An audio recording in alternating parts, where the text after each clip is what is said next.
What is the digital divide? Let's see what definition students at DCCC give when asked, what is the digital divide? Have you ever heard of the digital divide? I heard a little bit. I'm not familiar with that now. About the digital divide. Have you heard that term before? Yes. And how familiar are you with that? What do you think of that? Well, it's anything that has to do with technology and the amount of people that use it and can use it. Understand?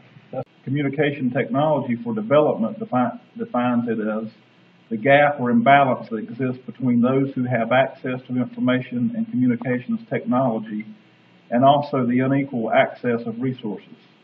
Imbalances can be caused by factors such as gender, age, education, income, ethnic groups, disabilities, and location. The gap refers to physical access to technology as well as to resources and skills for usage.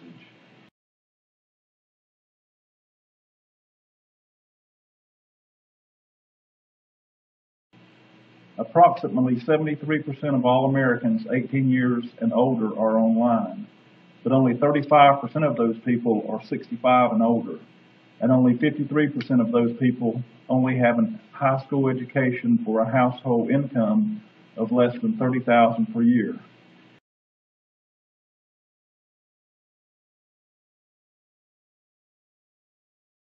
How has that affected you? Well, it has affected me because I'm on a Pell Grant and I'm on a limited income. So I have to account for every dollar spent. And in my first semester here, I needed a laptop. I went to the bookstore with the Pell Grant. It paid my tuition, it paid for my Pell Grant books. But they give you the refund, just about the end of the first semester. Right. Yeah. Well, all that time, anybody that's been here knows you need a laptop. And you have to have Microsoft Word. You have to have Microsoft Business. I had nothing to use it or put that in. They have computers here that are for sale, but I couldn't buy one until after I got my funds, which made it difficult for me. I lived in the Commons. I lived in the library, all to do my assignments. And, they're not going to sell very many laptops here, although they have them. Right. The students, they could if they put it right in there with the books, because it's a necessity, but they don't. So when I bought my laptop, I bought it somewhere else.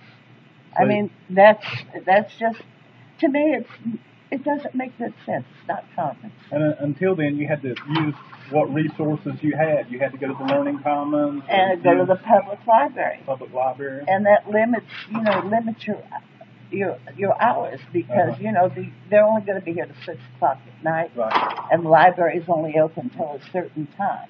So it's very inconvenient. Yeah.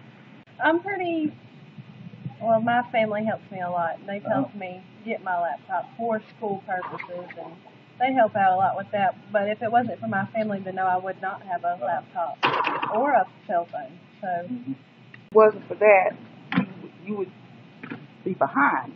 Yeah, I wouldn't be further in my education, or, and I'm going to do this dog grooming class for career purposes. So, I'd just be stuck where I am without my laptop with the help of my family.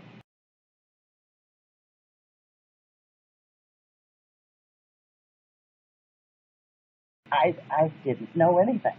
And I was truly blessed. It was in the 90s, and I came here, and there was a lady. She was giving out, teaching computers to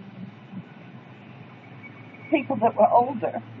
And she didn't charge anything for it. She just wanted to help people. And the lady had 30 students. We were supposed to get a certificate for that. We never got. But she was wonderful, and God bless her for, her input, because it helped. You have to start somewhere, and I could build on that. And now I've got a laptop. I've learned to use my desktop, put a router in there. Right. And I learned all that, here at the college. They have